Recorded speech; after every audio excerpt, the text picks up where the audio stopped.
ఒక రాజకీయ సభలో ప్రతిపక్ష నాయకులు మా పార్టీ అధ్యక్షులు పవన్ కళ్యాణ్ గారిపైన, అదేవిధంగా చంద్రబాబు నాయుడు గారిపైన, ఇతర పార్టీ నాయకులపైన కటౌట్లు ఏర్పాటు చేసి అదొక ఎటువంటి ఆనందమో నేను చెప్పలేను, పైశాచిక ఆనందం అనుకుంటా. బహుశా పంచింగ్ బ్యాగులు ఏర్పాటు చేసి లక్షల మంది వచ్చారు. లక్షల మంది సమక్షంలో ఈ కటౌట్ల దగ్గర పంచింగ్ బ్యాగులు ఏర్పాటు చేసి రాజకీయ ప్రయాణంలో ఆంధ్రప్రదేశ్లో ఎన్నడూ లేని విధంగా రెచ్చగొట్టడానికి ముఖ్యమంత్రి చేసిన ప్రయత్నాన్ని మేమందరం కూడా ముక్త కంఠంతో ఖండిస్తున్నాం. ప్రజాస్వామ్యబద్ధంగా ప్రజలు మీకు 151 స్థానాలు అందించిన సందర్భంగా మీరు అందించాల్సిన పరిపాలన వదిలేసి ఒక law and order situation create చేయాలి, ప్రజల్ని రెచ్చగొట్టాలి, వ్యక్తిగతంగా నాయకులపైన ప్రెస్ మీట్లు పెట్టి దూషించి ఉపన్యాసాలకి గొంతు చించుకుని అరిచినంత మాత్రాన ఈ రాష్ట్ర ప్రజలు మీరు చేసిన ఈ కార్యక్రమాన్ని అభినందిస్తారనుకోవడం చాలా పొరపాటు. అసలు జగన్మోహన్ రెడ్డి గారు ఈ కార్యక్రమాన్ని ఎంత నాన్ సీరియస్గా చేశారంటే దేనికి సిద్ధం? రాష్ట్ర ప్రజలు ఎప్పుడూ సిద్ధమయ్యారు మిమ్మల్ని ఇంటికి పంపించడానికి. మీరు పరిపాలన చేతగాక ఈ రోజున రాష్ట్ర వ్యాప్తంగా అన్ని రహదారులపైన అన్ని పట్టణాల్లో కూడా అద్భుతంగా మా పరిపాలన జరిగిపోయింది, మేము సిద్ధమని మీరు చెప్పుకుంటున్నారే, దేనికి సిద్ధమయ్యారు మీరు? అసలు కనీసం ఒక సంస్కారం లేని వ్యక్తిగా మిగిలిపోయే పరిస్థితి మీరే తెచ్చుకున్నారు ఈరోజు రాష్ట్రం. ఎందుకు ఇటువంటి కక్షలు కడుతున్నారు? ఎందుకు ఇటువంటి వ్యక్తిగత ఆరోపణలకు పరిమితం అవుతున్నారు? దేనికోసం మీరు ఈ విధంగా ఉపన్యాసాలు ఇచ్చుకుంటున్నారు? ఇది మీరు చెప్పాలి ప్రజలకి. ఒక రాజకీయ వేదికనే కాదు, ప్రభుత్వ ఖర్చులతో ఏర్పాటు చేసిన కార్యక్రమాల్లో కూడా మీరు కేవలం రాజకీయ అంశాలకి పరిమితమై ఉపన్యాసాలు ఇచ్చుకుంటూ వెళ్తుంటే ఎంత సమయం వృధా చేశారు, ఎంత డబ్బు వృధా చేశారు ఈ రాష్ట్రానికి? ఏ విధంగా మీరు సిద్ధమయ్యారో మీరు చెప్పాలి. పరిపాలన చేతగాక మీరు రైతుల పాస్బుక్కుల పైన మీ ఫోటోలు వేసుకుంటే దానికి మీరు సిద్ధమా? రాజధాని లేని రాష్ట్రంగా మార్చినందుకు ఆంధ్రప్రదేశ్ని దానికోసం మీరు సిద్ధమా? ప్రభుత్వ భవనాల్ని తాకట్టు పెట్టేసి లోన్లు తీసుకొచ్చినందుకు మీరు సిద్ధమయ్యారా? గంజాయిని రాష్ట్ర వ్యాప్తంగా చిన్న చిన్న గ్రామాల్లో కూడా విస్తరించి అమ్మించే పరిస్థితి తీసుకొచ్చినందుకు మీరు సిద్ధమయ్యారా? 3,000 మంది సుమారు కౌలు రైతులు ప్రాణాలు కోల్పోతే ఆత్మహత్యలు చేసుకుంటే వాళ్ళ కుటుంబాలను ఆదుకోలేని పరిస్థితిలో దేనికి మీరు సిద్ధమయ్యారు? పోలవరం ప్రాజెక్ట్ని ముంచేసినందుకు మీరు సిద్ధమయ్యారా? పేద ప్రజల కోసం ఇళ్ల స్థలాలని చెప్పి పెద్ద పెద్ద ప్రకటనలు చేసి ఆర్భాటంగా కార్యక్రమాలు ఏర్పాటు చేసి 35,000 కోట్ల రూపాయలు ప్రైవేట్ భూములు కొనుగోలు చేసి అతిపెద్ద స్కామ్ చేసినందుకు మీరు సిద్ధమయ్యారా? ఇసుక దోపిడీ ద్వారా నిర్మాణం రంగం పూర్తిగా కుదిలమైతే భవన నిర్మాణ కార్మికులకి మరొకసారి మీరు మోసం చేయడానికి మీరు సిద్ధమయ్యారా? యువత కోసం డిఎస్సి నోటిఫికేషన్ కానీ జాబ్ క్యాలెండర్ కానీ పదే పదే మీరు ప్రకటనలు చేసుకుంటూ వస్తున్నందుకు సిద్ధమయ్యారా? పరిశ్రమల్ని మన రాష్ట్రం నుంచి తరిమికొట్టే విధంగా మీరు సిద్ధమయ్యారా?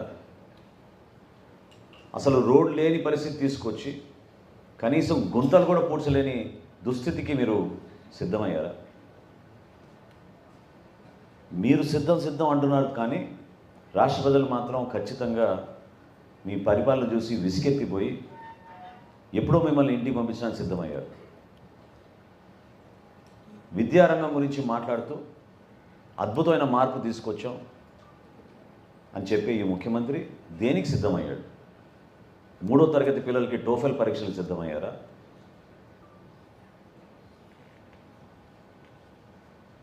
ఊహించని విధంగా ఐబీ కరికులం తీసుకొస్తాం ప్రభుత్వ పాఠశాలని దానికోసం మీరు సిద్ధమయ్యారా? కనీసం కంప్యూటర్ ల్యాబ్లు, లైబ్రరీలు ఏర్పాటు చేసుకోలేని పరిస్థితిలో మనకి రికగ్నిషన్ రాదు సిబిఎస్ఈ సిలబస్ కోసం అని గుర్తించి మీరు ఈ రోజున విద్యారంగాన్ని అద్భుతంగా మార్చేసామని చెప్పే అబద్ధాలకి మీరు సిద్ధమయ్యారా? చివరికి ఏ విధంగా మీరు కంప్యూటరైజ్ చేసి రాష్ట్ర ప్రజలకి, మన చదువుకున్న బిడ్డలకి మీరు ఉపయోగపడతారంటే, బహుశా మరొకసారి టోఫెల్ పరీక్షలు రాయడానికో, ఐబీ పరీక్షలు రాయడానికో, లేదా అటు ఇటు చూసి చివరికి బీకామ్ లాంటి పరీక్షలు రాయడానికో మీరు సిద్ధమయ్యారా? చెప్పాలి.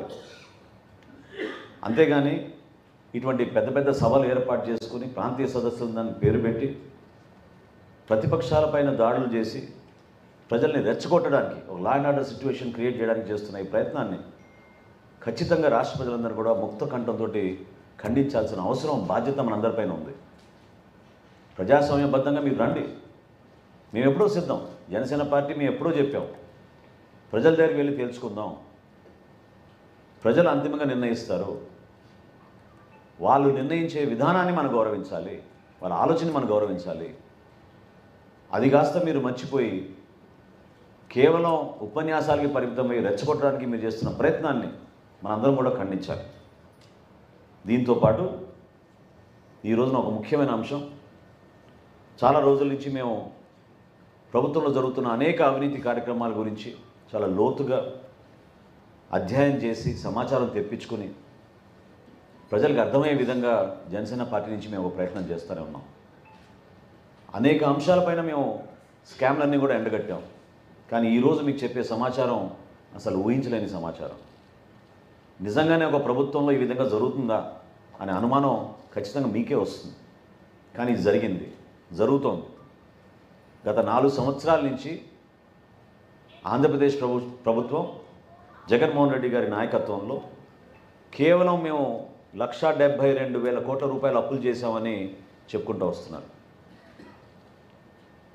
కానీ ఈ ప్రభుత్వం 1,72,000 కోట్లు అప్పు చేసింది వాస్తవమైతే, దాంతో పాటు ఇంకొక 91,253 కోట్ల 29 లక్షల అప్పు చేశారు. దానికి లెక్క తేలడం లేదు. ఇది ఎప్పుడు బయటపడింది? ఫిబ్రవరి 2వ తారీఖు నుంచి మనకి శాసనసభ సమావేశాలు, చివరి బడ్జెట్ సమావేశాలు సిద్ధమవుతున్న సందర్భంగా అధికారులు ఈ లెక్క తేల్చలేక రాష్ట్ర ప్రభుత్వం ఎటుపోతుందో అనే అయోమయంలో, ఎవరికి అర్థం కాని పరిస్థితిలో ఈ రోజున ఈ లెక్క బయటపడింది. 91,253 కోట్ల రూపాయలు జగన్మోహన్ రెడ్డి గారి ప్రభుత్వం ఏ విధంగా ఉపయోగించింది, ఎక్కడికి తరలించింది, డబ్బు ఎక్కడ పోయింది, ఎవరికి అర్థం కావడం లేదు. దీనికి ఒక కొత్త పదం పెట్టారు. అంటే దాదాపు ప్రపంచవ్యాప్తంగా ఒక 3,500 ప్రభుత్వాలు ఉన్నాయి, రాష్ట్ర ప్రభుత్వాలు, కేంద్ర ప్రభుత్వాలు. కానీ కేవలం జగన్మోహన్ రెడ్డి గారి ప్రభుత్వం రివర్స్ టెండరింగ్ అని ఎట్లా తీసుకొచ్చారో, దీని కూడా కొత్త పదం రివర్స్ బారోయింగ్ అని తీసుకొచ్చారు. చాలా విచిత్రంగా ఉంది ఈ పదం. ఈ కొత్త విధానాన్ని తీసుకొచ్చి రాష్ట్ర ప్రజలకి తెలియకుండా ఈ లెక్కలు దాచడానికి వాళ్ళు చేసిన ప్రయత్నం ఈరోజు బట్టబయలైంది. 91,253 కోట్ల రూపాయల 29 లక్షల రూపాయలు లెక్కల్లో రాకుండా చేశారు. నేను మీకు సంవత్సరాల వారీగా లెక్క చెప్తాను, కొంచెం దయచేసి ఓపికగా మీరు వింటే బాగుంటుంది. 2019-20లో వీళ్ళు చూపించిన లెక్క 39,371 కోట్ల రూపాయలు, 56 లక్షలు. కానీ వీళ్ళు రివర్స్ చేసింది 17,391 కోట్ల రూపాయలు, 43 లక్షల రూపాయలు. అంటే టోటల్ ఆ సంవత్సరంలో వీళ్ళు చేసిన బారోయింగ్స్ 56,762 కోట్ల రూపాయలు అయితే వాళ్ళు చూపించింది కేవలం 39,000 కోట్ల రూపాయలు. అదేవిధంగా 2020-21లో వాళ్ళు చూపించింది 55,167 కోట్ల 51 లక్షలు. కానీ వాస్తవంగా రివర్స్ బారోయింగ్ చేసింది మరొక 30,700 64 కోట్ల రూపాయలు. అంటే ఆ సంవత్సరంలో బడ్జెట్ ఎస్టిమేట్లు వాళ్ళు చేసింది 48,000 కోట్ల రూపాయలు అయితే యాక్చువల్ బారోయింగ్స్ వాళ్ళు చేసింది 85,930 కోట్ల రూపాయలు. ఏ విధంగా సమాచారం అందకుండా వీళ్ళు చేస్తున్నారో మీరు చూడండి ఒక ప్రయత్నం. 2021-22 ఇది కోవిడ్ సంవత్సరం. ఈ సంవత్సరంలో వాళ్ళు చూపించింది 25,112 కోట్ల 74 లక్షలు. రివర్స్ చేసింది 33,843 కోట్ల రూపాయల 69 లక్షలు. అంటే బడ్జెట్ ఎస్టిమేట్ ఏమో 37,000 కోట్ల రూపాయలు మేము బారోయింగ్స్ లోన్స్ తీసుకుంటామని చెప్పి వాళ్ళు చివరికి తీసుకుంది ఎంత అంటే 58,856 కోట్ల రూపాయలు. ఈ అంకెలన్నీ కూడా మీకు సమాచారం ఇస్తాం. ఇది కోవిడ్ సంవత్సరంలో రాష్ట్ర ప్రజలపైన అదనంగా ఆ సంవత్సరం 21,000 కోట్ల రూపాయలు ట్యాక్సుల రూపంలో కొత్తగా ఈ ప్రభుత్వం మోపింది. ఆ రోజున కోవిడ్ పరిస్థితుల్లో ఇబ్బంది పడుతూ చితికిపోయి అనేక కుటుంబాలు ఇబ్బంది పడుతుంటే ప్రపంచవ్యాప్తంగా ప్రభుత్వాలందరూ కూడా ఆదుకునే విధంగా చేస్తుంటే మన ప్రభుత్వం మాత్రం 21,000 కోట్ల అదనపు ట్యాక్సెస్ 2021-22 ఆర్థిక సంవత్సరంలో రాష్ట్ర ప్రజలపైన వీళ్ళు మోపారు. 2022-23 సంవత్సరంలో వాళ్ళు చూపించింది 52,508 కోట్ల రూపాయలు. రివర్స్ చేసింది వాళ్ళు 9,253 కోట్ల 90 లక్షల రూపాయలు. అంటే గత సంవత్సరం 61,762 కోట్ల రూపాయలు అప్పులు చేశారు. సహజంగానే మీరు అడగచ్చు ఎక్కడ పోయినాయి డబ్బు అని. ఇప్పుడు జగన్మోహన్ రెడ్డి గారు బుగ్గన గారి దగ్గర డబ్బులు తీసుకుంటే ఒక 10,000 రూపాయలు, సంవత్సరం చివరికి ఒక 5,000 రూపాయలైనా తిరిగి ఇవ్వాలి. లేదా బుగ్గన గారు ఇంకా జగన్మోహన్ రెడ్డి గారి నుంచి డబ్బులు రావని చెప్పి మొత్తం ఆ లోన్ అమౌంట్ అంతా రైట్ ఆఫ్ అనేది చేయాలి. అది కాలేదు, ఇది కాలేదు. పోనీ మీరు ఎక్కడైనా ప్రాజెక్టులు నిర్మాణం చేశారా? పోనీ ఏమైనా పథకాలకి మీరు డబ్బు మళ్లించారా? దానికి సమాధానం లేదు. పోనీ కనీసం కాంట్రాక్టర్లకి మీరు డబ్బులు మాకు చెల్లించారా? దానికి కూడా ఇక్కడ సమాచారం లేదు. ఈ డబ్బంతా కేవలం ఇంకా ఆశ్చర్యం ఏంటంటే ఒక్క సంవత్సరం 2021-22లో ఒక నెలలోనే 25,918 కోట్ల రూపాయలు రివర్స్ బారోయింగ్ ఒకే నెలలో చేశారు. ఈ లెక్కలు బయటికి రాగానే మొన్న బడ్జెట్ ప్రిపరేషన్లో అధికారులందరూ కూడా ఆశ్చర్యపోతున్నాం. అర్థం కాని పరిస్థితి. ఎవరి నాయకత్వంలో జరిగింది? ముఖ్యమంత్రి గారి కనుసన్నలో ఒక ముఖ్యమైన అధికారి ఈ వివరాలు బయటికి రాకుండా ఈ విధంగా ప్రభుత్వంలో 4 సంవత్సరాల నుంచి ప్రజల్ని మోసం చేస్తూ, రాష్ట్ర ప్రజల్ని మోసం చేస్తూ ప్రభుత్వ లెక్కల్లో 91,253 కోట్ల రూపాయలు ఈరోజు కనపడడం లేదంటే ఇంతకన్నా దారుణమైన ప్రభుత్వం ఏమవుతుందో చెప్పండి. పరిపాలన చేతగాక లక్షల కోట్ల రూపాయలు అప్పులు తీసుకొచ్చి సంక్షేమంతో బటన్ నొక్కుతున్నాం అని చెప్పి ఈ లోన్లు, నేను ఇందాక చెప్పిన లోన్లు వీటికి కార్పొరేషన్ లోన్లకి ఏమాత్రం కూడా కలిసి లేవు. ఇది సపరేట్గా క్యాగ్ లెక్కల్లో ప్రభుత్వం చూపించిన లెక్కలు ఇవి. అటువంటి లెక్కల్లోనే 91,253 కోట్ల రూపాయలు వ్యత్యాసం వచ్చిందంటే ఇంకెంత కార్పొరేషన్ నుంచి తీసుకొచ్చిన రుణాలు ఎక్కడ పోయినాయో మీరు ఒకసారి చూడండి. మేము అనేక సందర్భాల్లో ఈ రాష్ట్ర పరిపాలనని కొంతవరకైనా అప్రమత్తం చేయాలి, అధికార యంత్రాంగం మా ప్రెస్ కాన్ఫరెన్స్ని చూసి కొంతవరకైనా భయపడి ఈ పొరపాట్లు జరగకూడదని ఒక ప్రయత్నం చేస్తారని మేము ఆశించాం. కానీ ఈ ప్రభుత్వ కాలం పూర్తవుతున్న సందర్భంలో ముఖ్యమంత్రి గారు కూడా ఎక్కడ కూడా ప్రెస్ కాన్ఫరెన్స్లు పెట్టరు, ఎవరితో కూడా చర్చించరు. అందుకని ఈరోజు ముఖ్య అతిథిగా మేము జగన్మోహన్ రెడ్డి గారిని కూడా మేము ఈ ప్రెస్ కాన్ఫరెన్స్లో మీ ముందు ఒక అద్భుతమైన ఆపర్చునిటీగా మేము భావిస్తున్నాం. ఎందుకంటే మేము ఛాలెంజ్ చేస్తున్నాం, జనసేన పార్టీ నుంచి మేము ఛాలెంజ్ చేస్తున్నాం. మేము సిద్ధం, ముఖ్యమంత్రి గారు సిద్ధమా ఈ లెక్కలపైన చర్చించడానికి? విజయవాడ నగరంలోనే తుమ్మలపల్లి కళాక్షేత్రంలో మనం జర్నలిస్టుల ముందు మనం కూర్చుందాం.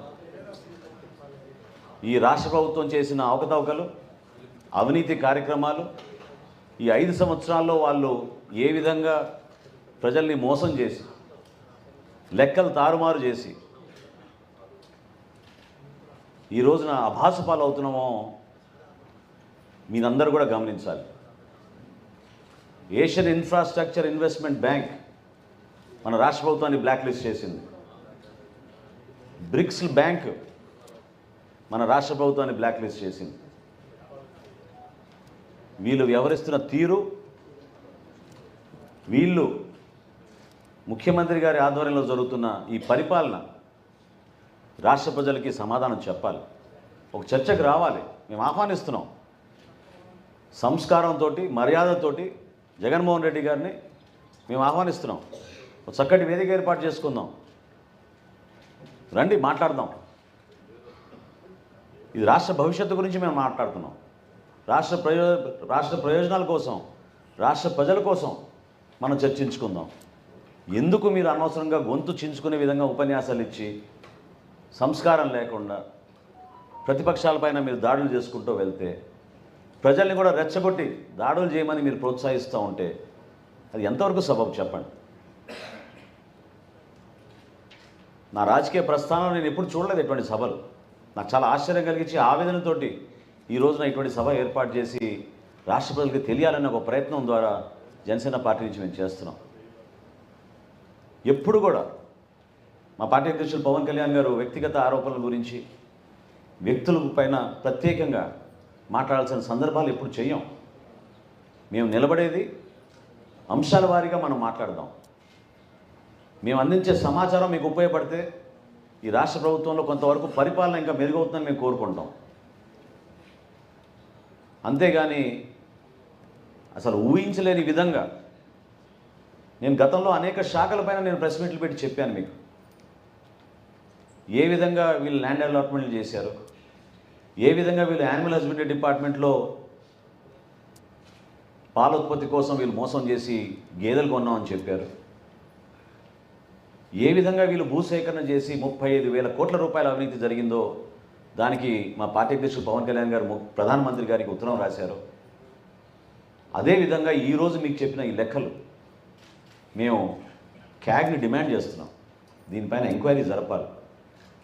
రాష్ట్ర ప్రభుత్వం కూడా 4 రోజుల్లో శాసనసభ సమావేశాలు, చివరి శాసనసభ సమావేశాలు ఈ ప్రభుత్వానికి ప్రారంభమవుతున్నాయి. కాబట్టి ఈ బడ్జెట్ సమావేశంలో ఖచ్చితంగా ఈ ప్రభుత్వం, ముఖ్యమంత్రి గారు వీటిపైన సమగ్రమైన విచారణ జరిపి ఈ లెక్కల్ని తేల్చాల్సిన అవసరం డెఫినెట్గా ఉంది.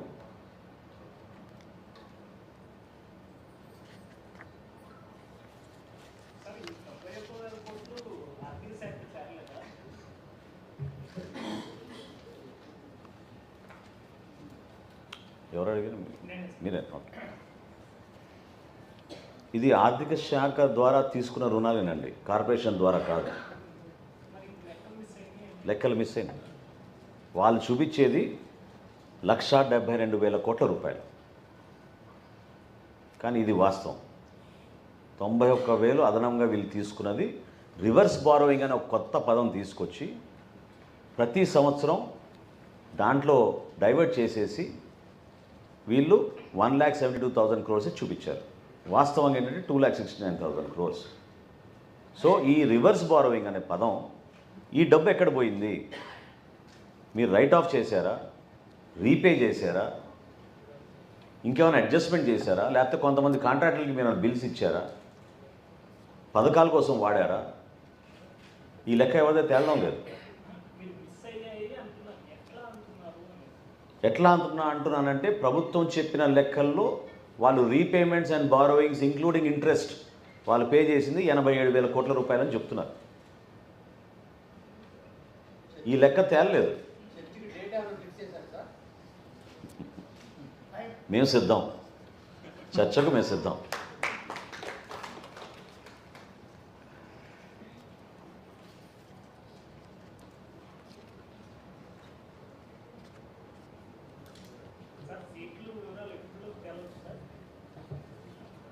త్వరలోనే అండి.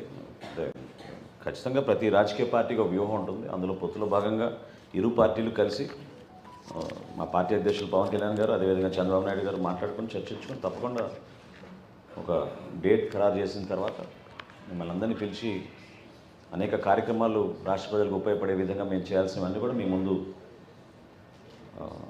ఆ సమాచారం అందించిన తర్వాత ముందుకెళ్తాం. తప్ప ఒక నిమిషం. ఎస్, ఆల్రెడీ రెడీ అవుతున్నాం. వివిధ కమిటీలు వేసుకున్నాం. సో అన్ని జిల్లాల్లో వీలైనంత వరకు ఎక్కువ నియోజకవర్గాలు కవర్ అయ్యేటట్టు పవన్ కళ్యాణ్ గారి పర్యటన కార్యాచరణ సిద్ధమవుతోంది. మా నాయకులందరూ కూడా దానిపైన చాలా లోతుగా ప్రిపరేషన్స్ అన్నీ కూడా చేస్తూ ఉన్నారు. మిక్స్ ఉంటుందండి. అంటే కొన్ని పర్యటనలు ఖచ్చితంగా బహిరంగ సభలకే పరిమితం అవుతాయి. కొన్ని పర్యటనలు ఏమో కార్యకర్తలతోటి నాయకులతోటి మాట్లాడడానికి పరిమితం అవుతాయి. కొన్ని ఏమో వారాహి ద్వారా అవుతాయి. ఇవి ఒక వాటిని ఏమంటారు, ఒక మిక్స్డ్ రూపంలోనే తయారు చేస్తున్నాం. నా దృష్టికి రాలేదండి. జనవాణి అనే కార్యక్రమం మొదలుపెట్టారు కదా సార్, దాని ద్వారా వచ్చిన మీకు అర్జెంట్ ఏం చేశారు? దాని తర్వాత మధ్య కంటిన్యూ చేయకుండా ఎందుకు వదిలేశారు? అంటే దాదాపు 6 ప్రాంతాల్లో చేసామండి జనవాణి కార్యక్రమం. 7 పట్టణాలు 6 పట్టణాలు సమగ్రంగా 7 నగరాల్లో చేసామండి. 7 నగరాల్లో కూడా మాకు వచ్చిన అర్జీలన్నీ కూడా మేము రాష్ట్ర ప్రభుత్వానికి, అంటే కొన్ని వ్యక్తిగతంగా వచ్చిన అంశాలపైన పవన్ కళ్యాణ్ గారు స్పందించి అప్పటికప్పుడే ఆ కుటుంబాలను ఆదుకున్నారు.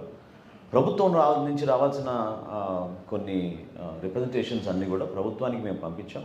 దానికి మా రిటైర్డ్ ఐఏఎస్ అధికారి వరప్రసాద్ గారు ఫాలోఅప్ చేశారు. ఇప్పటివరకు 2 సార్లు రిమైండర్స్ కూడా గవర్నమెంట్కి పంపించాం. మాకు వచ్చిన సమాచారం కొన్ని రెవెన్యూ ఇష్యూస్ ఇవన్నీ కూడా కొంతవరకు ప్రభుత్వం నుంచి దానికి సమాధానం వచ్చింది. సో ఎవరైతే లబ్ధిదారులు, అర్హత ఉన్న లబ్ధిదారులు వాళ్ళకి అందలేదో అటువంటి అంశాలు ఇంకా పెండింగ్గా ఉన్నాయి, రాలేదు. కానీ ఇవన్నీ ప్రభుత్వంతో ముడిపడి ఉన్నాయి కాబట్టి మేము ప్రభుత్వంలో వచ్చినాక వాటిని ప్రయారిటీగా తీసుకుని చేస్తాం. ఈ సందర్భంలో జనవాణి అనేది మేము ఆలోచించడం లేదండి. కేవలం ఇప్పుడు ఎలక్షన్ వాతావరణంలో ఎలక్షన్ గురించి, అదేవిధంగా మేనిఫెస్టో గురించి, ప్రజల్లోకి తీసుకెళ్లాల్సిన అంశాల గురించి వాటిపైన మేము ఎక్కువగా దృష్టి సారించాం.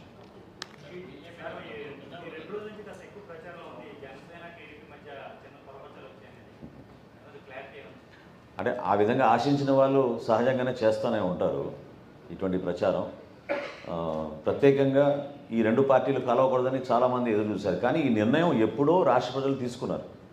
పొత్తుని ఆహ్వానిస్తూ మనస్ఫూర్తిగా ఇరు పార్టీలు కలిసి పనిచేస్తే మంచి భవిష్యత్తు ఉంటుంది, మంచి నాయకత్వం ఉంటుంది. చంద్రబాబు నాయుడు గారు, పవన్ కళ్యాణ్ గారు కలిసి చేస్తే బాగుంటుందని ప్రజలందరూ కూడా దాన్ని భావించి ఎప్పుడో ఈ నిర్ణయం తీసుకున్నారు. సో ప్రజల తరఫు నుంచి వచ్చిన నిర్ణయం ఏది కాబట్టి ఎవరు దాన్ని చెడగొట్టాలనే ప్రయత్నం చేసినా విఫలమవుతారు.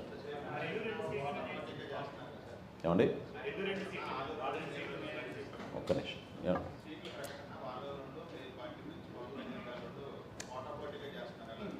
అదే అంటే as a political party we're independent.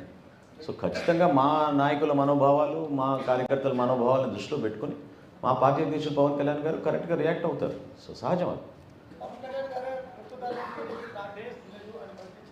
ఏమండి,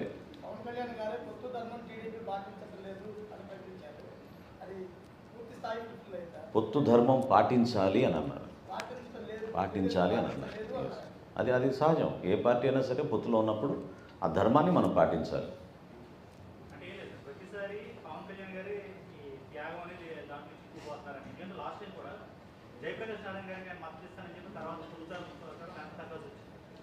ఇప్పుడు కూడా మండపేట ప్రాంతాల్లో, మధ్యపట్నం లాంటి ప్రాంతాల్లో జనసేన చాలా బలంగా ఉంది.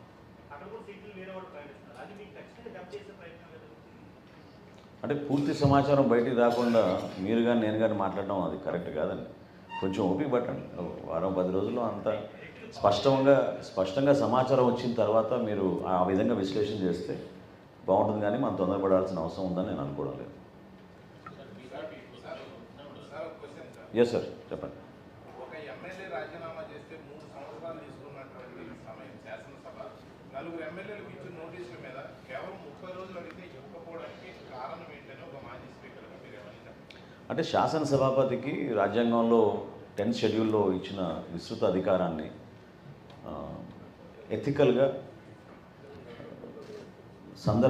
ఒక్కొక్క సందర్భంలో రాజకీయ ఒత్తిడులు ఉన్నా కూడా శాసనసభ గౌరవాన్ని, ఆ వ్యవస్థని కాపాడే విధంగా మనం పనిచేస్తే ఆ గౌరవం ఇంకా పెంచినట్టు ఉంటుంది. సో రాజకీయ పరంగా ఖచ్చితంగా పార్టీల నుంచి ఒత్తిడి ఉన్నా కూడా ఒక సభాపతి ఆ స్థానంలో కూర్చున్నప్పుడు ఖచ్చితంగా ఆ నిర్ణయాలు తీసుకునేటప్పుడు ఇది భవిష్యత్తులో కూడా ఇది ప్రెసిడెన్స్ కాకూడదు, సరైన రీతిలో మనం పనిచేయాలనే భావన ప్రతి ఒక్కరిలోనూ కలగాలి. సో అందులో భాగంగా మరి అక్కడ జరిగిన ప్రక్రియ ఏంటో నేను సభలో లేను కాబట్టి నేను దాని గురించి కామెంట్ చేయలేను. బట్ నా అభిప్రాయం మాత్రం అదే. చాలామంది కలుస్తూనే ఉంటారు, డెఫినెట్గా కలుస్తూనే ఉంటారండి. రాజకీయాల్లో మేము అందరం నాయకత్వం వహిస్తాం, అందరం మిత్రులుగానే ఉంటాం. అనేక పార్టీల నుంచి చాలామంది కలుస్తూనే ఉంటారు. అందులో సహజంగానే శాసనసభ్యులు కూడా కలుస్తూనే ఉంటారు. నన్ను కలవడం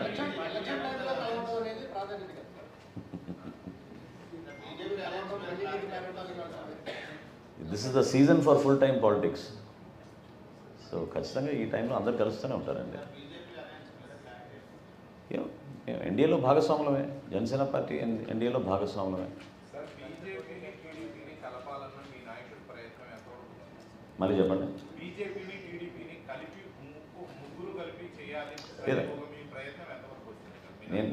నేను ఇంతకుముందు కూడా చెప్పానండి. As a political party we're independent, we have our own opinions and views, and మాకు కొన్ని ప్రిన్సిపల్స్ ఉంటాయి. ఆ సిద్ధాంతాలకు కట్టుబడి దానిలో మేమందరం కూడా పనిచేసుకుంటాం మా పార్టీ అధ్యక్షులు పవన్ కళ్యాణ్ గారి ఆదేశాల మీద. సో డెఫినెట్గా ఆయన తీసుకునే నిర్ణయాలకి మేము అందరం కట్టుబడి ఉంటాం. ప్రయత్నం అంటే రాష్ట్ర ప్రజల శ్రేయస్సును దృష్టిలో పెట్టుకుని ఆయన చేసిన ప్రయత్నం అది. ఎందుకంటే తప్పకుండా మనకి కేంద్ర ప్రభుత్వం నుంచి సహాయం అందాలి. మనం చాలా నలిగిపోతున్నాం, ఆర్థికంగా వెనకబడిపోయాం, మన రాష్ట్రానికి మేలు జరగాలి.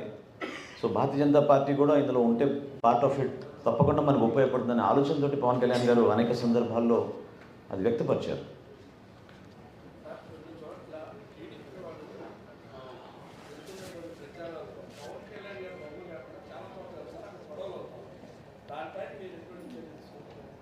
అంటే నాకు తెలిసినంతవరకు పై స్థాయిలో జరిగిన సమన్వయ సమావేశాల్లో అటువంటి పొరపాట్లు లేకుండా జిల్లా స్థాయి నాయకులందరినీ కూడా అప్రమత్తం చేశాం. సో జనసేన పార్టీ నుంచి, అదేవిధంగా తెలుగుదేశం పార్టీ నుంచి మేము నిర్వహించే అనేక కార్యక్రమాల్లో ఒక మంచి వాతావరణంలో జరగాలి, ప్రజలు కూడా దీన్ని హర్షించే విధంగా కలిసికట్టుగా ముందుకెళ్దాం. అంతిమంగా మేము కోరేది ఏంటి, వైఎస్ఆర్సీపీ విముక్త ఆంధ్రప్రదేశ్ కోసం అందరం కలిసి పనిచేద్దాం. దానికి అందరం కూడా కట్టుబడి ఉన్నాం, ముందుకెళ్తాం.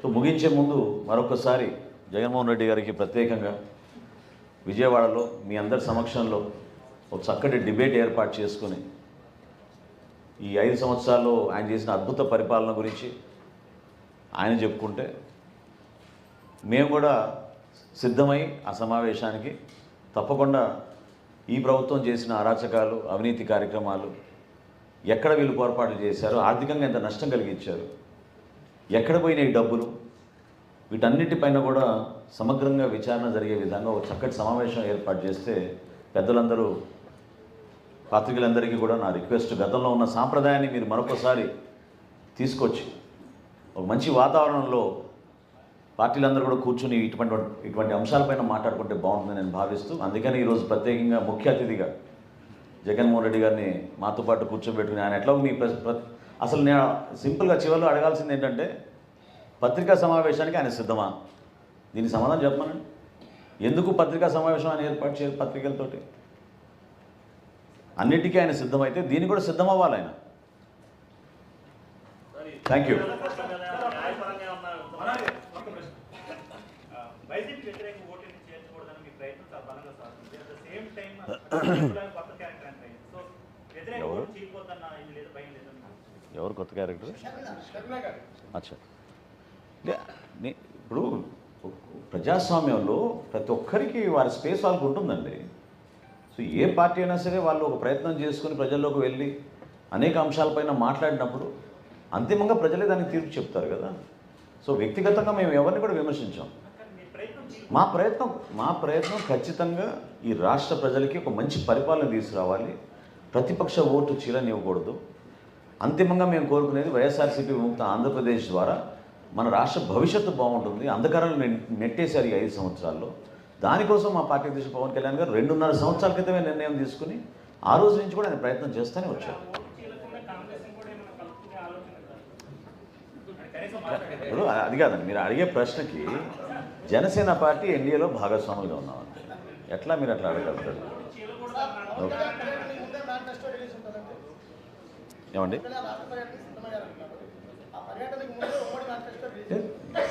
పర్యటన అనేది నిరంతరంగా కొనసాగే ప్రక్రియ కదండి. జిల్లాల పర్యటన పవన్ కళ్యాణ్ గారు ఎప్పటి నుంచో చేస్తాను. మనం కాకినాడ వెళ్ళి వచ్చాం. అదేవిధంగా రేపటి రోజున ఇంకో ప్రాంతానికి వెళ్తారు, పర్యటిస్తారు. అన్నీ జరుగుతూనే ఉంటాయి. నో స్పెసిఫిక్ డేట్, జరుగుతూనే ఉంటాయి. ఎస్, న్యాయ పోరాటం కాదండి, తప్పకుండా మేము క్యాగ్ని డిమాండ్ చేస్తున్నాం. ఇప్పుడు ఈ బడ్జెట్ సమావేశాలు చివరి సమావేశాలు కాబట్టి దయచేసి రాష్ట్ర ప్రజలకి మేము కోరేది, అదేవిధంగా శాసనసభలో ఉన్న శాసనసభ్యుల్ని కోరేది, మీరు దీనిపైన సమగ్రంగా మీరు విచారణ జరిపించండి, తేల్చండి మీరు. థ్యాంక్ యూ, తీసండి. Thank you. ఇంకేందుకు జగన్మోహన్ రెడ్డి?